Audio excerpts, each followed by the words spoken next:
Madam Chair, we're now live on YouTube. Good morning, everyone. This is the Public Employee Benefit Program meeting on July 25th, 2024. It is 9 a.m. We are conducting this meeting from Carson City. I'd like to call the meeting to order, and would staff please call the roll? Good morning. Thank you. Chair Grimmer. Here. Michelle Kelly is absent today. Jim Barnes. Here. Jennifer McClendon. Here. Janelle Woodward. Here. Betsy Strasburg. Here. And Stacy Weeks. Here. Thank you. We do have a quorum. Please remember to state and spell your name before speaking, and also speak loudly for our transcriber. Okay, we'll move on to item number 2. Agenda item number 2, public comment. Public comment will be taken during the agenda item. No action may be taken on any matter raised under this item unless the matter is included on the future agenda as an item on which action may be taken. Public comments to the board will be taken under advisement, but will not be answered during the meeting. Comments may be limited to 3 minutes per person at the discretion of the chairperson.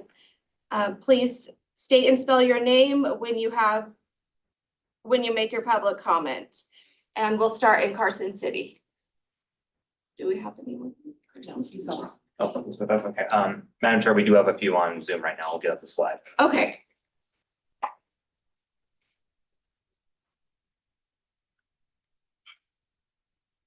Okay, none in Carson City. So seeing none, we will go to the phones, the Zoom. Yeah, one moment, Madam Chair. I'm getting the slide up right now.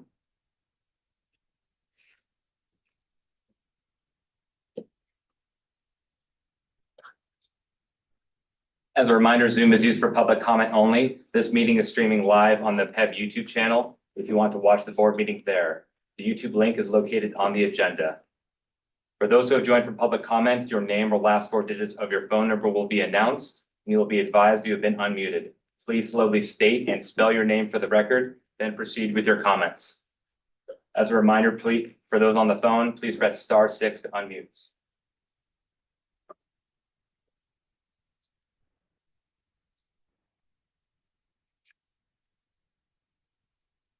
Chris Syverson, you have permission to speak. Please slowly state and spell your name for the record if you wish to make public comments.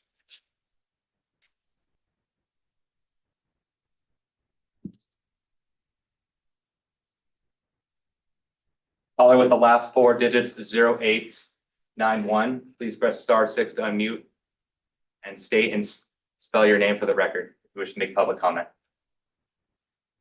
Thank you very much. Good morning, Board Chair Grimmer, Executive Officer Glover, and fellow board members and guests. My name for the record is Terry Laird, TerriLaird, and I'm the Executive Director at RPEN, the Retired Public Employees of Nevada, where we represent mostly retired public employees, but also lobby on behalf of all public employees, retirees as well as active. We also wish Chair Grimmer much success in her new position. The board may have looked over public comments submitted in writing already and noticed one from one of our members, Pamela French, a relatively new retiree who is on the Medicare exchange.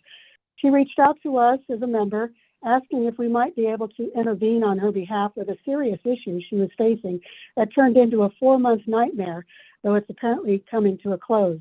It did cost her emotionally and financially. She had quite a bit of difficulty resolving her issues, and much might be attributed to the lack of a quality control officer, though we're happy to see in the PEB packet that position has been filled by a former board member. So hopefully that will solve any future difficulties like Ms. French. We have testified often about issues with the Medicare exchange since it was implemented several years ago, though we've been able to testify, and we've also testified, I should say, about the fact that most retirees in the exchange are currently pretty comfortable with it, and the thought of PEB going with a new provider other than Via Benefits is somewhat frightening, considering how much difficulty the original Extend Health, which later morphed through a couple of name changes, now known as Via Benefits. Our concern is that many retirees still are not using the internet. And since PEB does everything online, That continues to be a concern, especially with a new provider. So we're hopeful PEB will choose to stay with VIA benefits.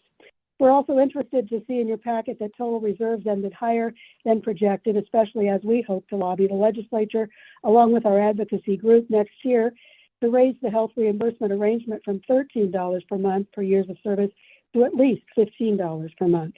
We hope the board will consider this request as you look ahead. All in all, it is good to see PEB staffing levels are improving. And in closing, I'm hopeful that Ms. Glover will be able to find the time to submit a Health Matters column to go in our member newsletter that's mailed 6 times a year to all 7,000 of our members. I know our members look forward to reading about PEB, especially important for those who do not have email or access to a computer or are simply resistant to going online. Thank you. Thank you. Will the caller with the last 4 digits 9199? If you have permission to speak, please slowly state and spell your name for the record if you wish to make public comment.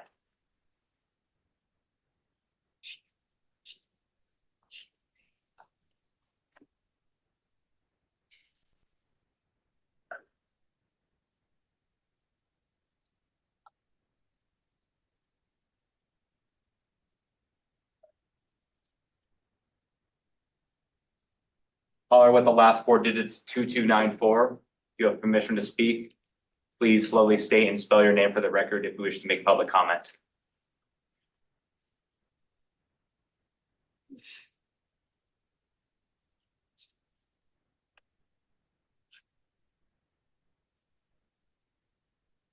Caller Amir, you have permission to speak. Please slowly state and spell your name for the record if you wish to make public comment.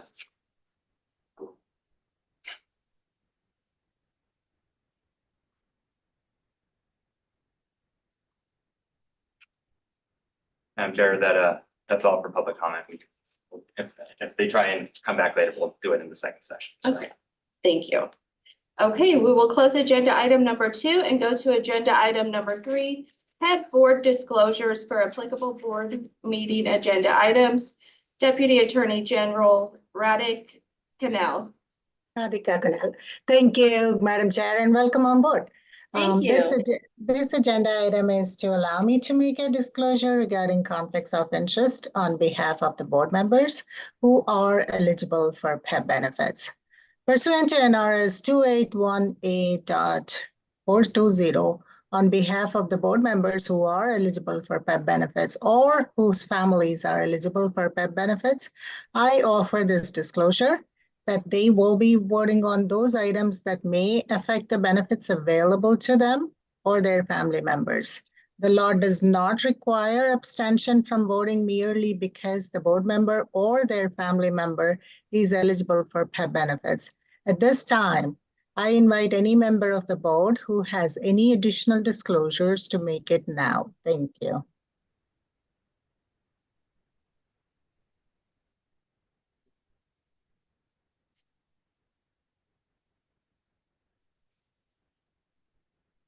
Okay, seeing no additional disclosures, I will close agenda item number 3 and move on to agenda item number 4, consent agenda. All items for public action, consent will be considered together and acted on in one motion unless an item is removed to be considered separately by the board.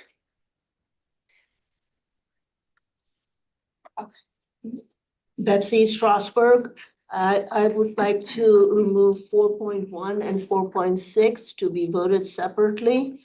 I was not here during the last meeting. I was excused, so that's why I'm pulling 4.1.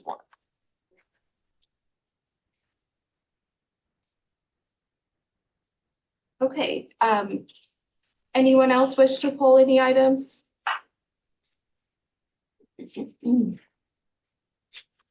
Okay, seeing none, I would entertain a motion on.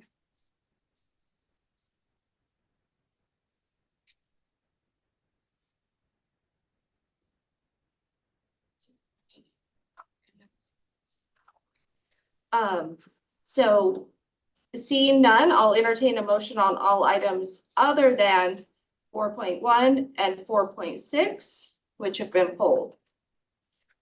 Is there any further discussion, or do I have a motion? I move to approve the consent agenda items except for the items pulled from the agenda. Janelle Woodward, I'll second. Okay, we have a motion and a second. Is there any further discussion? Okay, seeing none, I'll call for a vote. All those in favor signify by saying aye. Aye. All those opposed? Okay, motion passes. We will go ahead and hear item 4.1.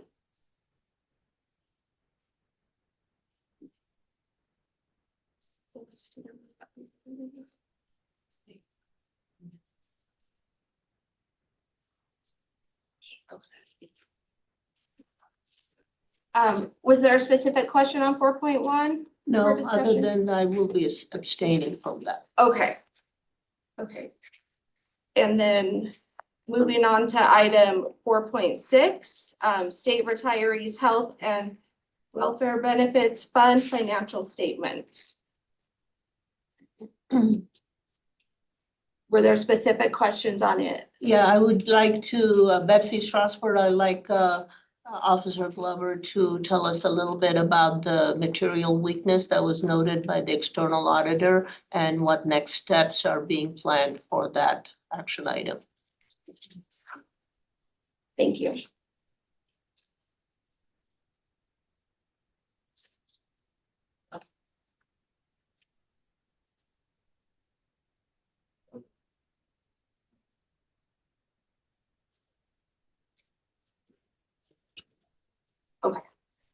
Okay, since there were no questions on 4.1, we'll go ahead and take a vote on it, and then we'll hear 4.6. So do I have a motion on 4.1? This is Jim Barnes. I'll move approval of 4.1. Thank you. It's Jennifer McClendon, I'll second. Okay, we have a motion and a second. Any further discussion? Seeing none, I'll call for the vote. All those in favor signify by saying aye. Aye. All those opposed? Motion passes. One abstention.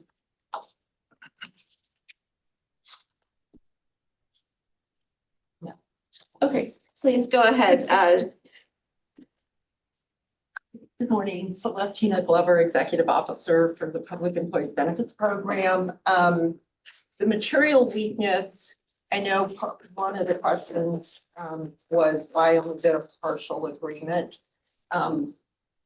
Some of it, as far as doing our financial statements internally, we don't have the resources nor the expertise. That's why we hire an outside auditor. Even if we did have that knowledge and expertise, we would still need to hire an expert, an outside auditor, because we need an audited financial statement for it to be final. We are looking at the possibility of getting some financial statement software to help us provide a better product to our auditors when they are scheduled to come on board. As you know, this audit is for the plan year 2023 or fiscal year 2023, whichever way you want to look at it. And we are pretty late in the game trying to get these audits out. So, you know, we're looking at figuring out a better way to get the information. A lot of the information we rely on from our actuaries. So as far as OPEB is concerned, there was some question about which OPEB needed to go in the report. Was it 74 or 75? And we got assistance from Siegel for that. We worked with our auditor, Bailey, and they are in the room to answer any other questions that I may miss. And then any other shortcomings, obviously, we will continue to work with the controller's office and our auditors to make sure that for the next go around, which we should be starting in a few months, are hopefully better information. So it's just getting training internally. It's been a lot of years since I've done this, so trying to go back and see what we've done in the past. And some of what we've done in the past no longer applies. So still thinking in that line what we need to do. Thank you, Officer Glover. That's what I was looking for, that there's some actions being considered for the next go around. Okay, any further discussion? Okay, seeing none, do I have a motion to approve item 4.6? So this is Jim Barnes. I'll move approval. Janelle Woodward, I'll second. Thank you. We have a motion and a second. Any further discussion? Seeing none, I'll call for the vote. All those in favor signify by saying aye. Aye. All those opposed? Motion passes. We will close agenda item number 4 and go on to agenda item number 5.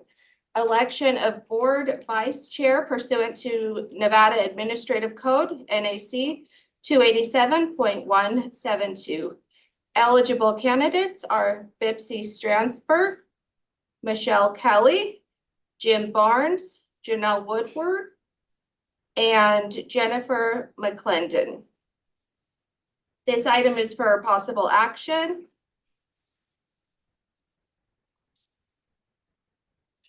Let me correct that. I'm sorry. The agenda I did not have Stacy Weeks. Stacy Weeks is also an eligible board member. So I apologize for that.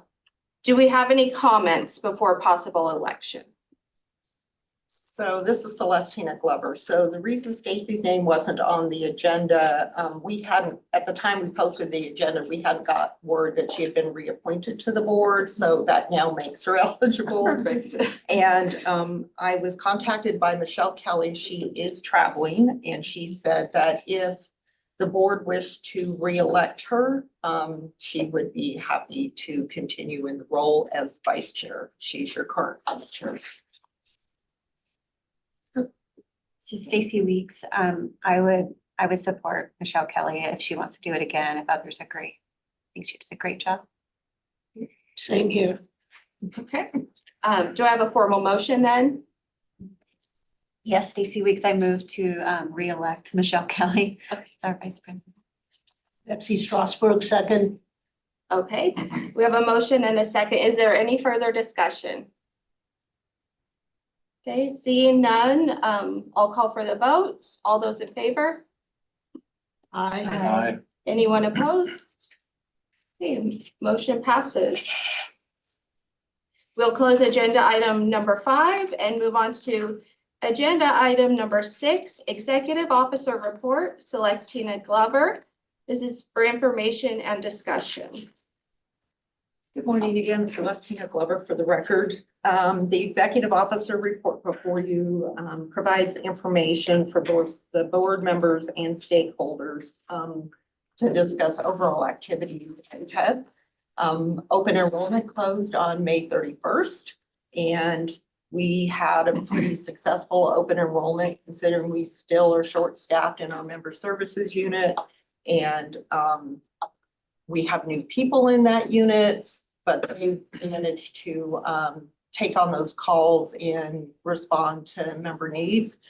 The rest of the PEB staff also were on the phones to assist any PEB members. We get a lot of calls for password resets because they only get in their accounts once a year, and it's to do open enrollment.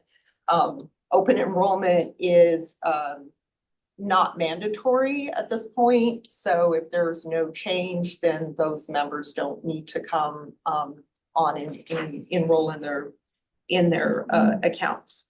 The chart in this report gives you a breakout of the enrollment numbers, and this includes dependents. You can see the 2023 enrollment compared to the 2024 enrollment. And the 2025 enrollment. We are seeing migration into the low deductible plan from both the EPO and the CDHP. Seems like the EPO is taking the biggest hit for people moving out. But we just wanted you to have the final numbers. We presented some preliminary numbers back in May, but these are the final counts. There may be a few changes here and there because of cleanup work still going on, but pretty much this is it. Member services PEB in general took 4,719 calls during the month of May, and they were able to respond and resolve the majority of those issues in the initial calls. Strategic planning meeting, this is just a reminder that we have strategic planning meetings scheduled for October. We will entertain having 2 to 3 board members. We don't want to run into potentially having a quorum attending, so if you will contact Jessica Crane, our executive assistant, let her know if you're interested in attending, that would be good. We'll have some of our vendors will be attending in person. We will be doing this over at the Fandango, so it's here in Carson City for those of you that are here. For vendors traveling, you're traveling, sorry guys. And then staffing, I'm happy to announce Leslie Biddleston has agreed to become the QC officer for PEB. She, as you know, was a former board member. It was good timing. Her term expired and she was able to come on because she would have had to give it up regardless. She started on July 9th, and we're trying to get her trained as quickly as possible, so I don't have to do 2 jobs anymore. And with that, I'll take any questions. Janelle Woodward, for the record, just checking, I believe that we were asked about that October meeting in the past. If we've already responded, do we need to respond again, or? This is Celestina Glover. No, if you've already let Jessica know that you're interested, that she'll have you on the list, and we'll figure out, if we get too many people, then we'll figure out who will need to ask not to come. We'll see how that works. I know there's a lot of interest in that. I will say that at the September meeting, we typically do our initial ideas for plan design changes going forward, and they're typically voted on in November or December meeting. Whatever comes out of the September meeting, we will be talking about in further detail at the strategic planning, and any new ideas we come up with during that time that will affect the plan. And keep in mind, we are building budgets. We're getting ready to go into session in a few short months. Seems like a ways away, but it really isn't. So we'll make sure that we keep you guys all abreast of what's going on in that area too. But any changes we made that might need legislative approval, we'll have to keep that in mind.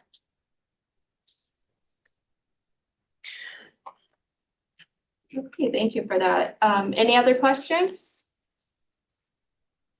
Okay, seeing none, I'll close agenda item number 6 and move on to agenda item number 7. Overview of current plan options, Richard Ward Siegel, for information and discussion. Hi, good morning, everybody. Good morning. For the record, Richard Ward with Siegel. I want to welcome Leslie to the staff side. Going to enjoy continuing to work with you. And Chair Grimmer, welcome to the PEB board. Thank you. It's nice to see everybody in the summer. See, our materials start on page 283 of the board packet.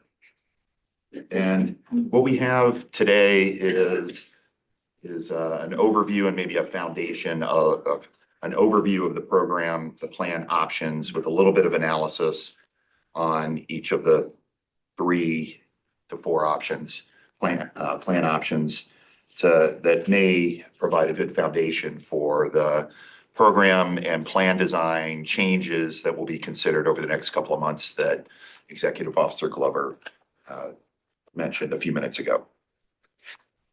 Now on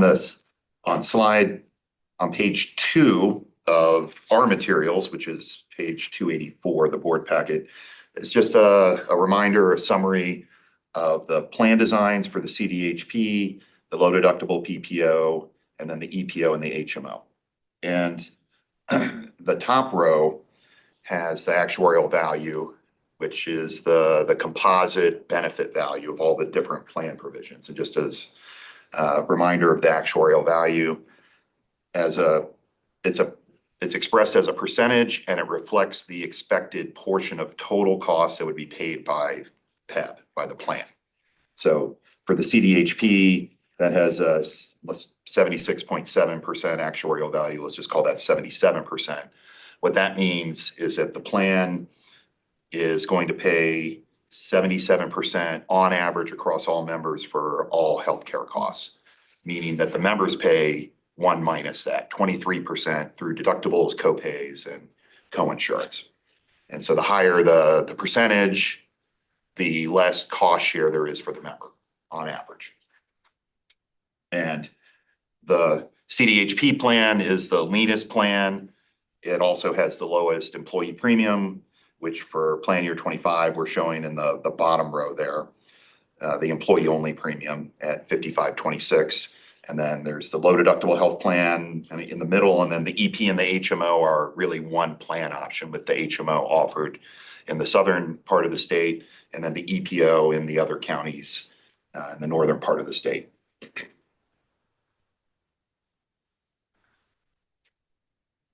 I will note that the EPO and the HMO has a much higher premium than the other plans.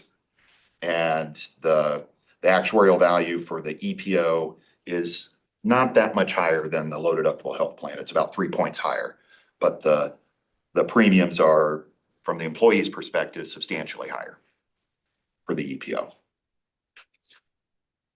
And we show that on the next slide on page 3 of our materials and page 285 of the overall board packet. Yeah, just focusing on the employee-only premiums, that the same relationships hold true for the other coverage tiers for family and so on. Just a little bit of history. Since the low deductible health plan was introduced for plan year 22, it's slotted in the middle in gray. The EPO is in the orangish color with the highest premium. And note there's been moderate increases generally every year, with an exception between plan years 23 and 24 when they were held flat. And for plan year 25, there was potentially going to be a larger increase in employee premiums, but the board decided to use some catastrophic reserve funds to mitigate the increase to employees. So the increase, just to go through the math here, for the EPO for plan year 24, $161, and let's just call it $181 for 25, a $20 increase. The board decided to cover 50% of the needed increase in employee premiums with catastrophic reserves. So it would have been a $40 increase. And as a result of splitting the difference, it's $20 to the employees, with the other $20 funded from reserves. And so I think a takeaway here is that the EPO has been consistently higher, had a consistently higher premium. And the CDHP and the low deductible PPO have been comparably close together relative to the EPO. On the next slide, we're showing per capita costs on a PMPM basis over the last couple of years. And the takeaway here is that the EPO is the most expensive plan. I think that jives with the other information that we were just reviewing. Is the highest cost plan, has, setting aside the HMO, the richest benefit design, has the highest employee premiums. And then in the gray and the green, you can see the low deductible health plan and the CDHP being kind of running along kind of comparably. And you see some variation over time. It's self-insured plans, so there will be some movement as we're comparing 1 year to the next, or 1 quarter to the next, or 1 month to the next. And moving on to slide 5, and I know you all aren't shy, but please, any questions or discussion at any point, I will pause if anything comes to mind.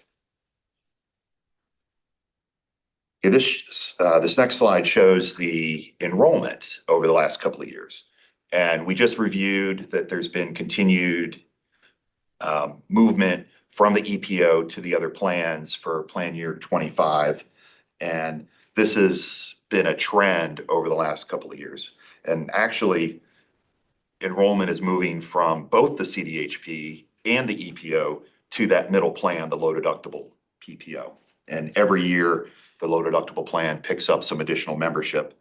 And in the two graphs on the left, the CDHP and the EPO, you can see a pretty steady decline as we see that shift in enrollment.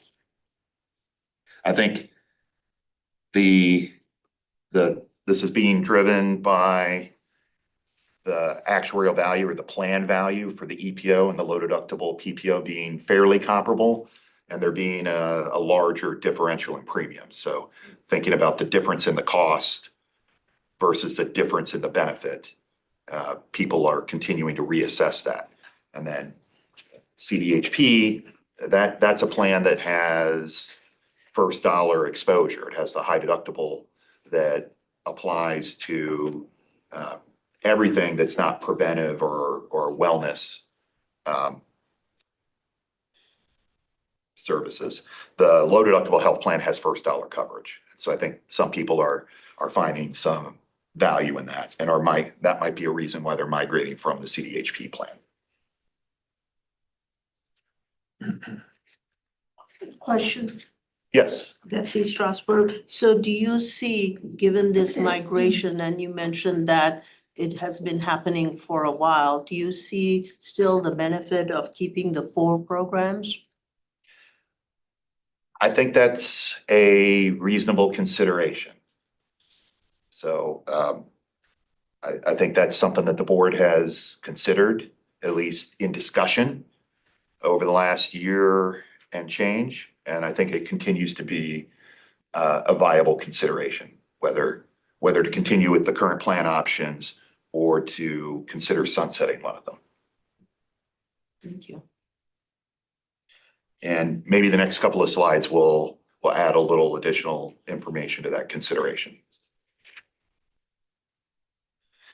So now we've reviewed cost to the plan, the PMPM claims costs, we've reviewed the premiums, the benefit design, and then seen migration from 2 of the plans to the low deductible health plan. One of the contributors, a major contributor to cost, is not just the benefit design, but also the health risk or the risk of the people that are in that plan. And the couple of drivers are just the demographic risk. So generally speaking, older people are higher cost than younger people. So if you take an average 50-year-old, that person's going to be more expensive than the average 25-year-old. And we see that the low deductible PPO has the lowest age. That's on the left. That's the line in gray. The average member is between 33 and 34. The other plans have a higher, have the older membership. I'm a little surprised to see the CDHP having the oldest membership, but that could be because of a greater portion of single coverage in that plan. And since we're doing this measurement on a per member basis, there are fewer children. So without as many children, that'll lead to a higher average age for the overall membership. But I think just thinking about the EPO and the low deductible health plan, there's higher age and more demographic risk in the EPO.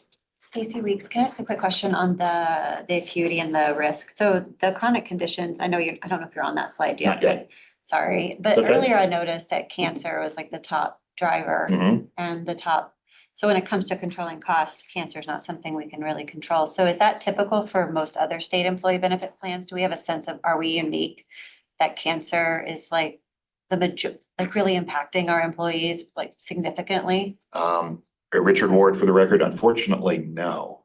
It is a common It is common. top 1 or 2 condition.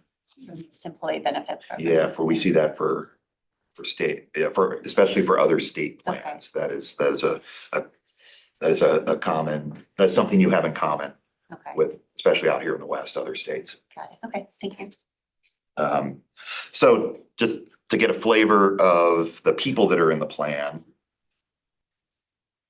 I think also something of note here, the percent of family coverage.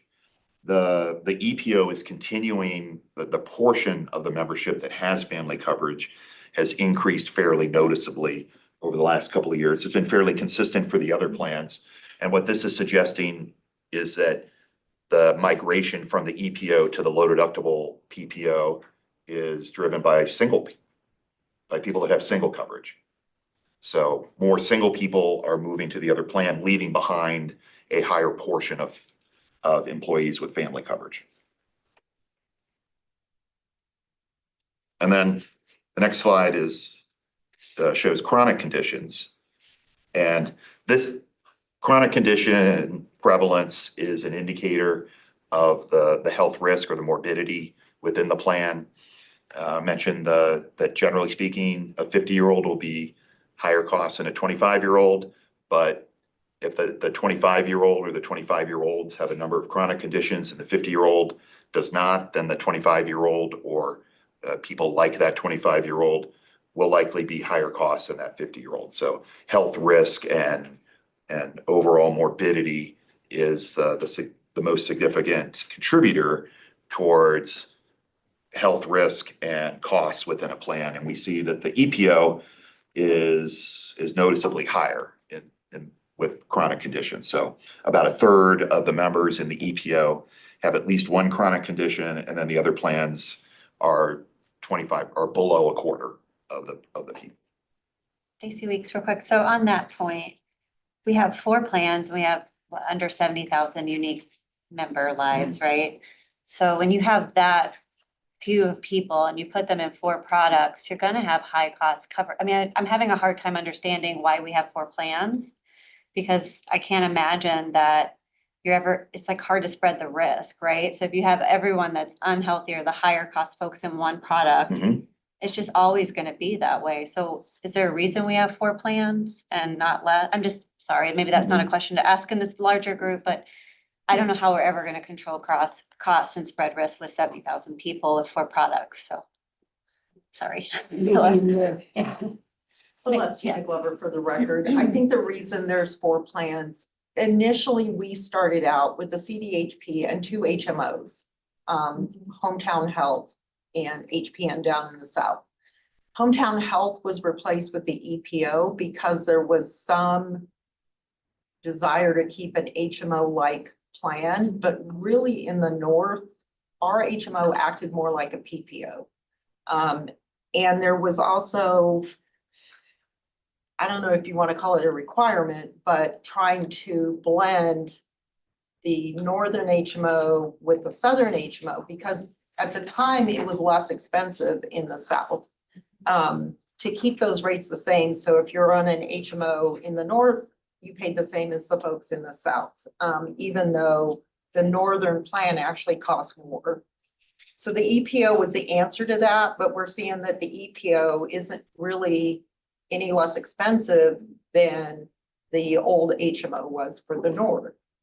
The low deductible was added later on because there was a desire from many of our members and the board at the time to get that middle tier plan. But you're right, spreading we're a big group or we're a small group when it comes to this many offerings, spreading them out like that does put us in a position of adverse selection, and your sickest people going into one plan and the price going through the roof. For that group of people, it might be worth it, or for other people that pick that plan that don't actively go in at open enrollment and change out of that plan, they're paying that higher cost too. But more and more of those folks are moving, as you saw from my report and from what Richard had shown in his report, that at some point the EPO becomes unsustainable because those costs are going to continue to go up. Thank you. So Stacy Weeks, one last comment on that. If there is an opportunity for us to think about, obviously we want options and we want some folks who maybe want to pay less in premium. They don't have a lot of healthcare cost. They don't mind taking the risk of a higher deductible. And then there's some families that are like, I know I'm going to use the doctor. I want to pay the premium now and have less costs on the back end. But I also think 4 plans for a population less than 70,000 people is just cost prohibitive. I just don't see it being viable and sustainable. So I'd like us to think about that future. I know we have contracts and all those things, but I just want members to start thinking about that piece because that is really driving, I think, premiums for folks. So thank you.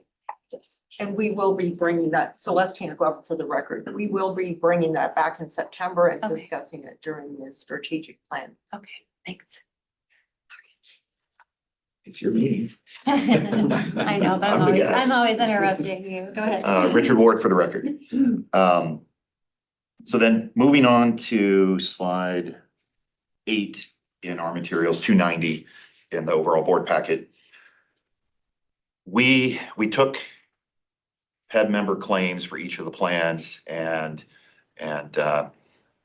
analyzed for overall health risk. So there's a methodology of where you take each member's claims and determine a health risk factor for each member. And that's based off of conditions in the diagnostic codes, the types of providers they're seeing, the types of medications that they're seeing. So for example, if someone may be a well-managed diabetic, and we'll identify them in the claims data as being diabetic based off of their pharmacy data, we may not see any complications in the medical data that would indicate that they're diabetic because they're well managed, but there's a risk associated with their being diabetic.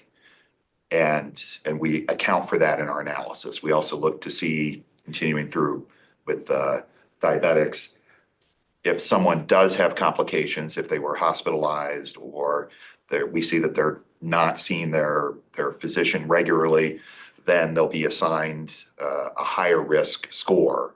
And this is really meant to be a predictive indicator for what we think the overall costs and the needs will be for each member, relatively speaking, going forward. So it's a way to assess what the expected costs are between the different plans. And what we show here on this slide is that the risk in the in the EPO is about 30% higher than that in the low deductible health plan and about 40% higher, 40 points higher than in the CDHP. And we normalize this to be 1.0 across the entire membership. So if we took an average of these scores, we get 1.0. So it's just a relative risk. And so what we have with the EPO is higher costs, richer benefit design, much higher employee premiums, and much higher health risk. So these are all the hallmarks, and then ongoing migration from the EPO to the low deductible PPO. Those are all hallmarks of the selection spiral that we were just mentioning, where every year the costs for the EPO we're expecting to go up from the member's perspective, and that increase in premiums leads to, generally speaking, the lower cost people that are in that plan reassessing the value of the plan. Some of them move to the low deductible plan or perhaps even the CDHP plan. And then that movement of the lower cost people leads to the average for that plan increasing at a rate higher than overall trend. And then you repeat that the next year. And we're seeing that over the last couple of years. To tie this all together on the last slide, we're measuring or showing what we're calling plan efficiency. So can we quantify all of those aspects? So we have the per capita costs, we have the actuarial value, and we have the risk score. So we want to normalize for the differences in plan design. We want to normalize for the differences in risk to get a sense for which plan option is managing care in the most cost-efficient manner.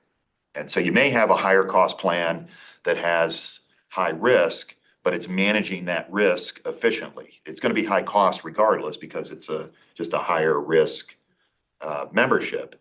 But if you account for these differences, that may actually, you may see, and sometimes you do see, that plan has the lowest normalized cost and is the most efficient plan.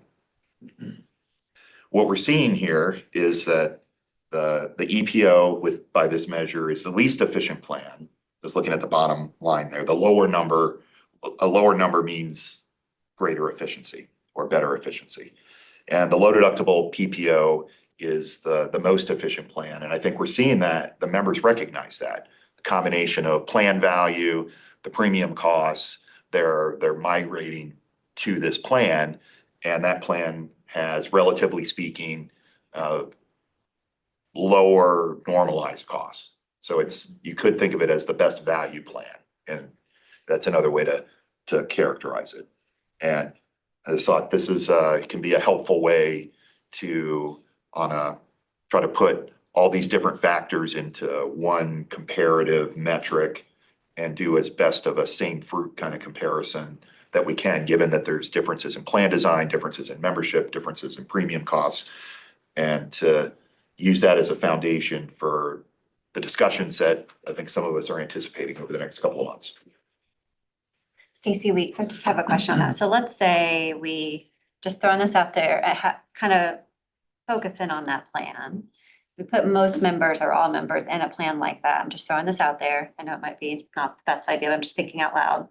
But and so we have all the risk in one pool, but we provide cost sharing subsidies to those folks that that choose or, want to pay a little more for some of the, to get it to higher actuarial value, similar to the exchange, right? So if you're in a silver plan, you could get a cost sharing subsidy and that might bring your actuarial value up. So members can still get that sort of broader, more beneficial product from a cost sharing standpoint, but you still have some members. So that way you could have one pool.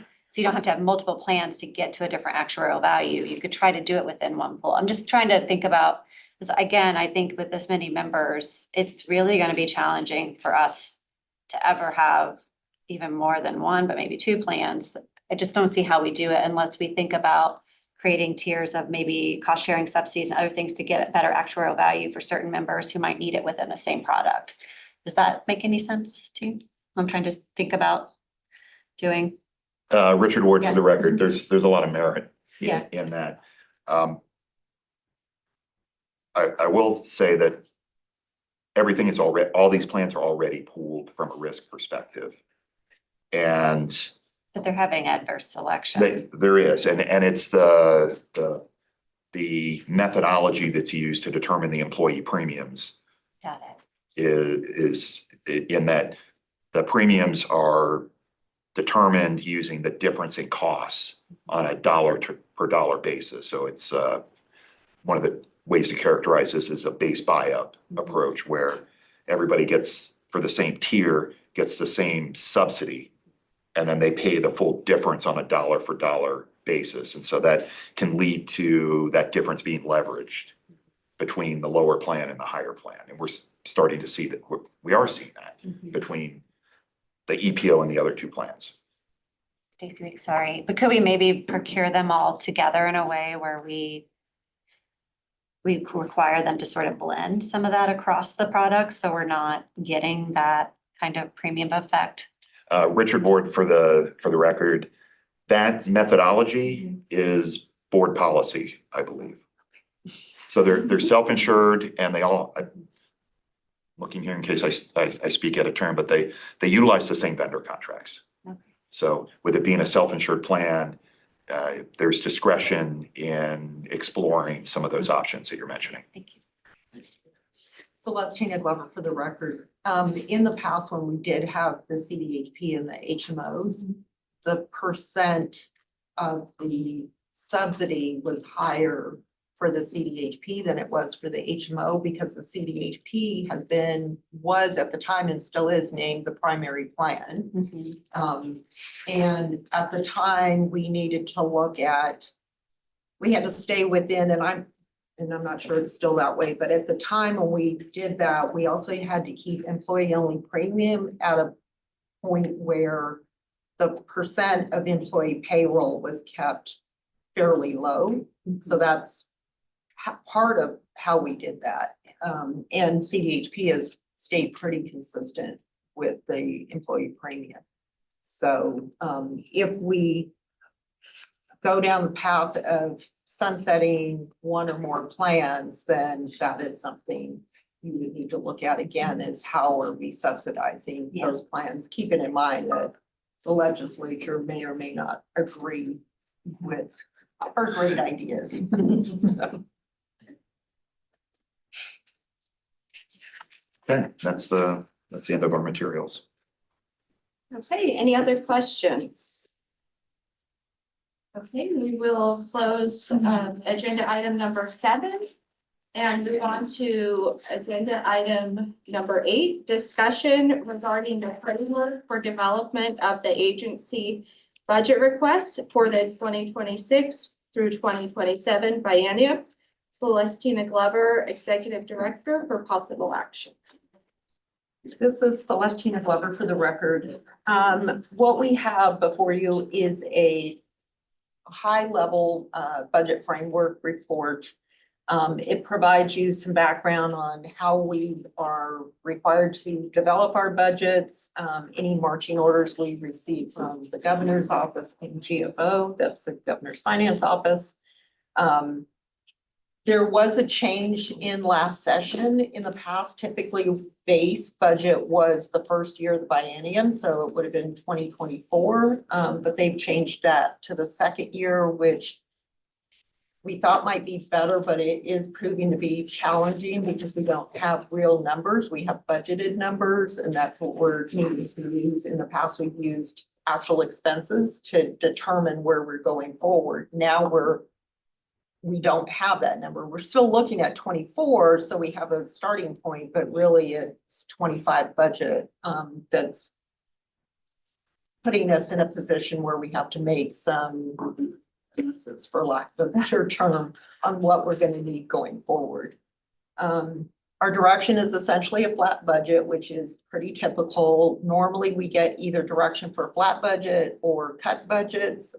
This go round, it looks like we're looking at flat budgets, which we're glad it's not a cut. But they do allow for agency-specific inflation.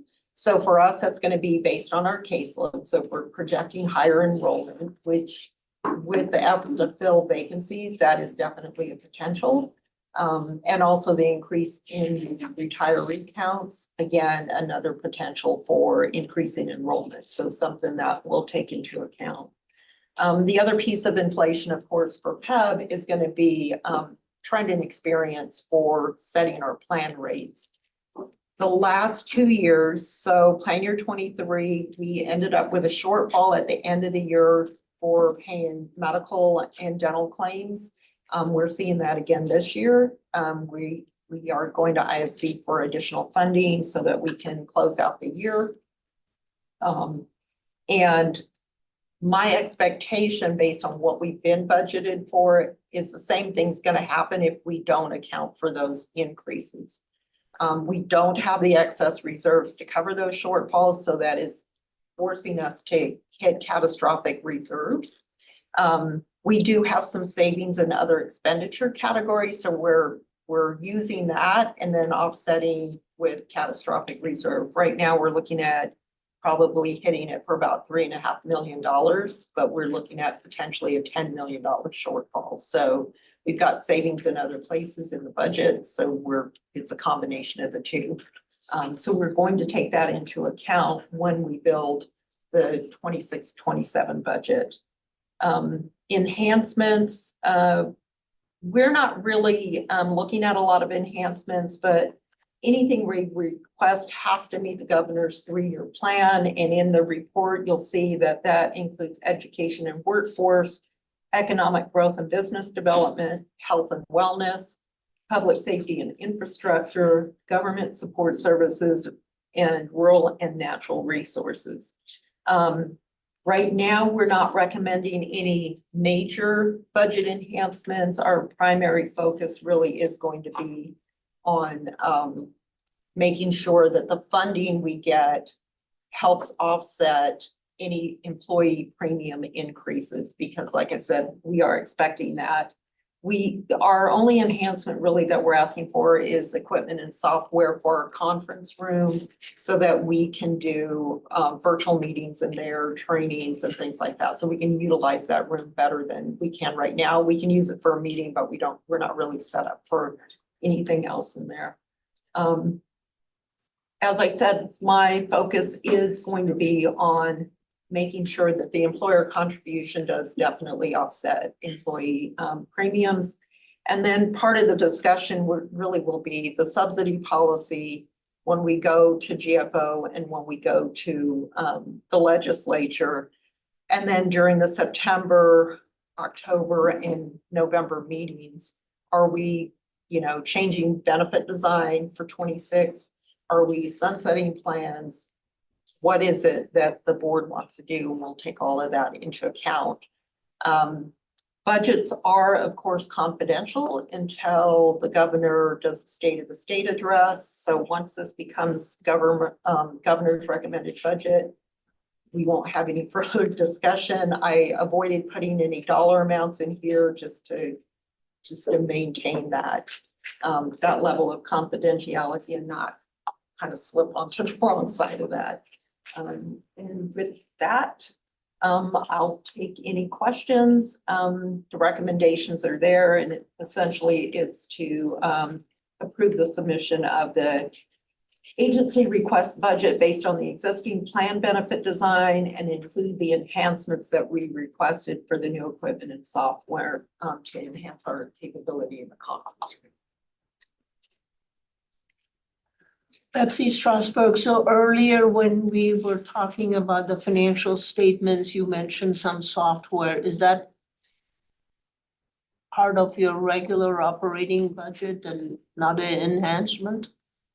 This is Celestina Glover for the record. We have not included it as an enhancement yet. We're investigating what our options are. In the past, we've been using Excel spreadsheets, but we're looking at, is there a better option?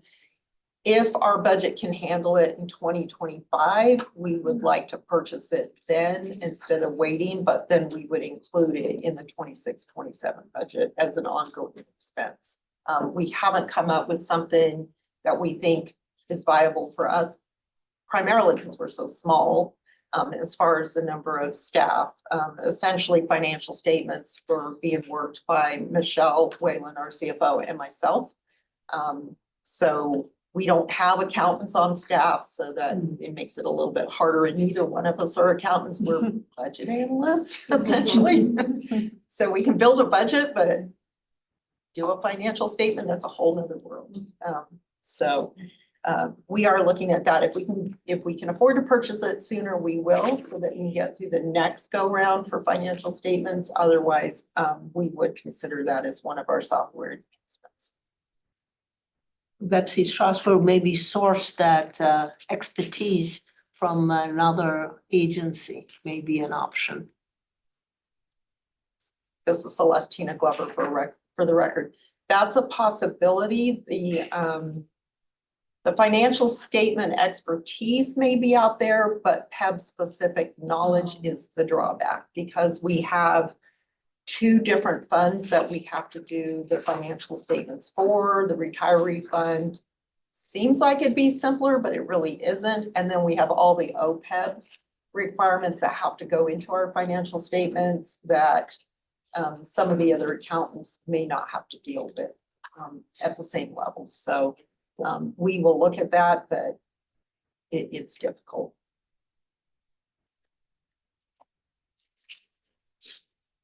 Okay, with no further discussion, this is an action item. I'd entertain a motion at this point.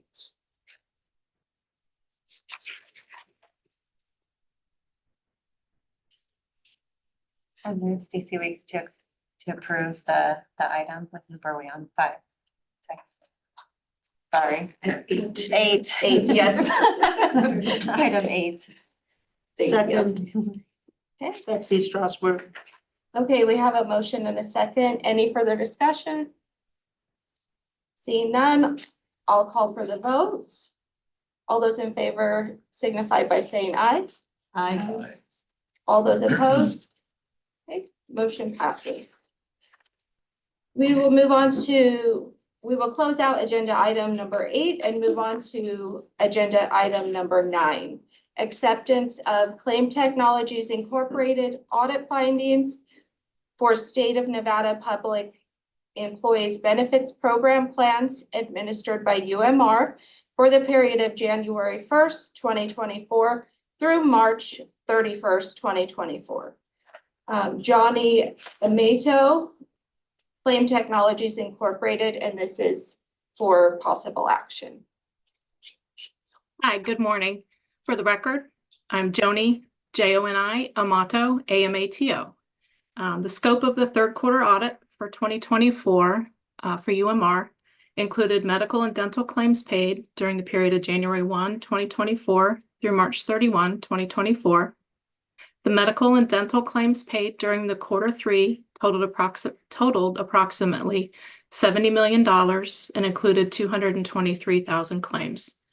This was a bit of an increase in paid claims from the prior quarter. The audit included 4 components: the quarterly performance guarantee validation, 100% electronic screening with 50 targeted samples, a statistically valid stratified random sample of 200 claims, and data analytics. The results of the random sample audit showed that UMR's performance improved from the prior quarter in overall accuracy and claim turnaround time, both within 14 days and within 30 days. Performance and financial accuracy decreased from the prior period. The performance guarantees were met for overall accuracy and claim turnaround time of 92% processed within 14 days. The performance guarantees for financial accuracy and claim turnaround time of 99% within 30 days were not met. This results in a penalty of 2.5% of administrative fees for the quarter, or $33,586.70. We recommend reviewing the financial errors identified in the random sample audit to ensure that root causes have been identified, and if there's any claim processor training that needs to take place, that's done. Any system corrections are made where appropriate. We also advise follow-up to ensure recovery of any of the identified overpayments identified in the random sample audit.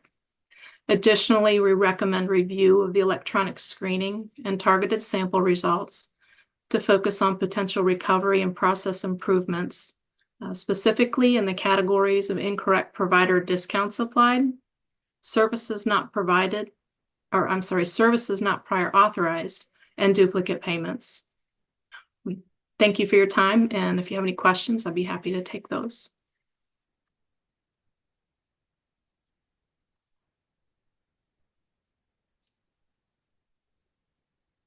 Okay, are there any questions? Okay, seeing none. Do we have UMR on the line? Oh. So. You want to present anything? Thank you. Okay, this was a item listed for possible action. Do we have a motion? Motion to accept the audit as presented. Gina Lizard, I'll second. Okay, we have a motion and a second. Is there any further discussion? Okay, seeing none, I'll call for a vote. All those in favor signify by saying aye. Aye. All opposed? Motion passes. We will close out agenda item number 9 and move on to agenda item number 10. Discussion and acceptance of Claim Technologies Incorporated audit findings for State of Nevada Public Employees Benefits program plans administered by Express Scripts for the period of July 1st, 2022 through June 30th, 2023. Johnny Amato, Claim Technologies Incorporated, for possible action. Hi, Joni Amato for the record, and I'm going to turn this over to my colleague, Julie Weissman with Pillar RX, and she'll present the findings. Hello, everyone. For the record, my name is Julie, Julie Weissman, Weissmann, and I'm the audit leader at Pillar RX, responsible for all the audit products here. We completed the audit of Express Scripts for fiscal year 2023, which covered the July 1st, 2022 through June 30th, 2023.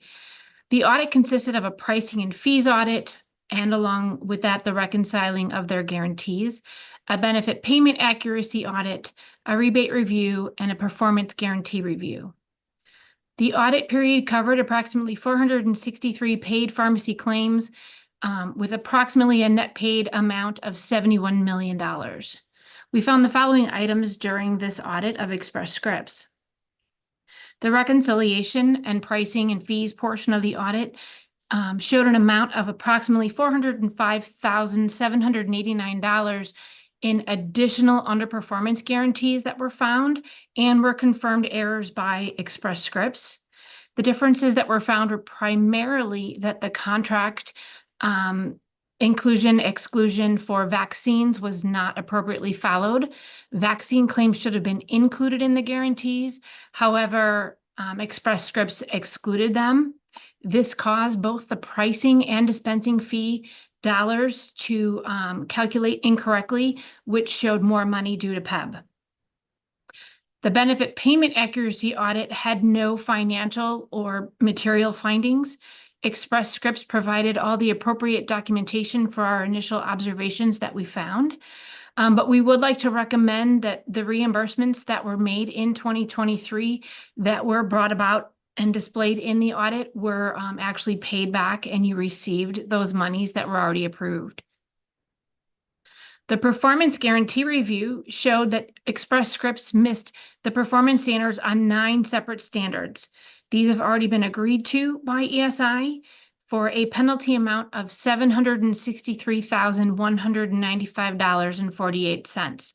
The missed targets and penalties, again, have already been agreed to by ESI, and I have confirmation that they should have already been credited to the PEB as well. Lastly, the rebate review of the minimum rebate guarantees found an additional $5,154,762 in additional rebate guarantees due to PEB. The additional amount is due to contract interpretation differences. The majority of these differences were because the rebate amount received was less than the calculated rebate amount by Pillar RX. Pillar RX and ESI have different interpretations of this contract language. ESI states that the guaranteed rebate amount listed in the contract can be prorated based on a day supply amount. However, it is Pillar RX's stance that there is no verbiage or methodology on the contract that allows for prorating of this amount. So at this time, Pillar RX stands by their amount of this additional amount money owed to PEB. Additionally, there's been some back and forth. So this is an item that needs to be discussed. So thank you for your time, and I guess we can go ahead and discuss those questions regarding those rebate guarantees. Okay, thank you for that. Are there any questions? PEBC Strasburg, Officer Glover, did you have a chance to look at the contract interpretation with Express Scripts and our auditor? This is Celestina Glover for the record. Yes, we had a pre-meeting with auditors before we discussed it with ESI, and we dug into the contract to see if there was some language allowing for proration. And we agree with Pillar and CTI that that language is not there. And based on that, the $5 million is a shortfall in the rebates paid to PEB. there has been some emails back and forth between PEB and ESI to potentially amend the contract. Their request was for us to go back to July 1st of 2022 for a retroactive amendment, which I rapidly said, no, we can't do that. That is not, we can request permission for a retroactive contract, but it takes some justification, and maybe it's a month or two, but not 2 years. So we have not come to necessarily an agreement as to whether or not we even want to amend the contract moving forward, because that would reduce our rebates. And, like the board, I too have a fiduciary responsibility to the plan to ensure that we are receiving the services we pay for, and that we are receiving whatever rebates, provider overpayments to be refunded, anything of that nature. I need to make sure that I'm doing what's right for the program, for the members of our program, and for the state. So what would be, Betsy Strasburg again, what would be the next step to resolve this disconnect? The next step really would be, this is Celestina Glover for the record. Obviously, if the board approves this audit the way it is now, then we would require that ESI refund us and pay the penalties. The penalty is an offset to current expenses. We are holding the final payment until we can get this resolved. But my recommendation is that, yes, we collect the $5 million shortfall in rebates of 5.154,762.98. That we collect that rebate. If the board wants us to go into negotiation for a potential contract amendment, we can do that, or we can leave things status quo. I'm sure that, ESI will have a different opinion because this is a lot of money. But I don't know if they're on the line to respond to the audit, and they may have some other comments toward that. Sorry, I'm confused here. Betsy Strasburg, so if we accept the audit, then we're saying that we need Express Scripts to give you the $5.5 million, correct? Correct. This is Celestina Glover for the record. Yes, we would collect the penalty, the $763,000. We would collect the 5.1, almost $5.2 million rebate, and the $405,000 overpayment from the discounts. So we would be looking at collecting all of that. We know that for the penalty, the $700,000, typically that is done as an offset to a current invoice. And then because the 5 million really hits our revenue side, not our expenditure side, that would be a payment that ESI would need to make to us. One other question, Betsy Strasburg, is this the first audit with Express Scripts, or have we had this type of audits before?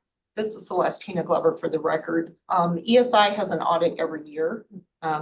We have several of our vendors. UMR has quarterly audit. Some of our vendors are quarterly, some of them are annual, and some of them self-report. So ESI has an annual audit. Okay. Any further questions?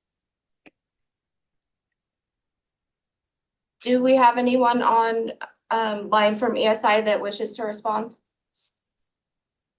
This is Nancy Langland from ESI, for the record. So, yeah, I mean, I pretty much agree with most everything that Celestina said. We are actively trying to negotiate, an amendment to the contract, or some type of electronic sign off in order to be able to issue the payment for the rebates.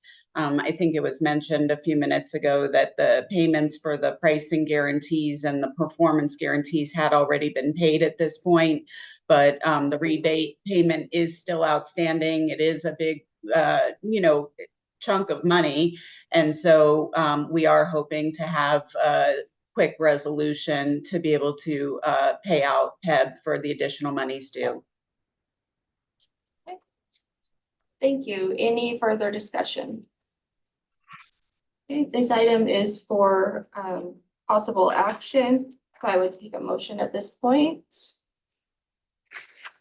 is Jennifer McClendon. I move to accept CTI's audit of ESI. Betsy Strasburg, second. Okay, we have a motion and a second. Is there any further discussion? Seeing none, I'll call for the vote. All those in favor signify by saying aye. Aye. All those opposed? Okay, motion passes. We will close agenda item number 10 and move on to agenda item number 11, public comment period. Public comment will be taken during this agenda item. Comments are limited to 3 minutes per person. Madam Chair, we have one on Zoom right now. Let me get the slide up and make the announcement. Okay, thank you.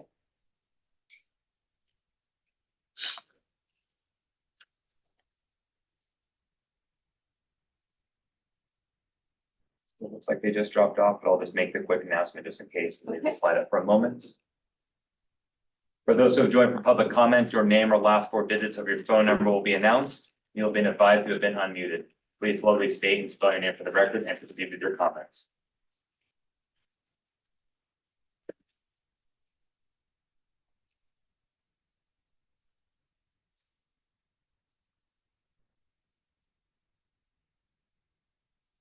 Madam Chair, that concludes public comment. Okay, seeing no more public comment in Carson City or online, we will close public comment, agenda item number 11, and we will adjourn. Thank you for everyone's time.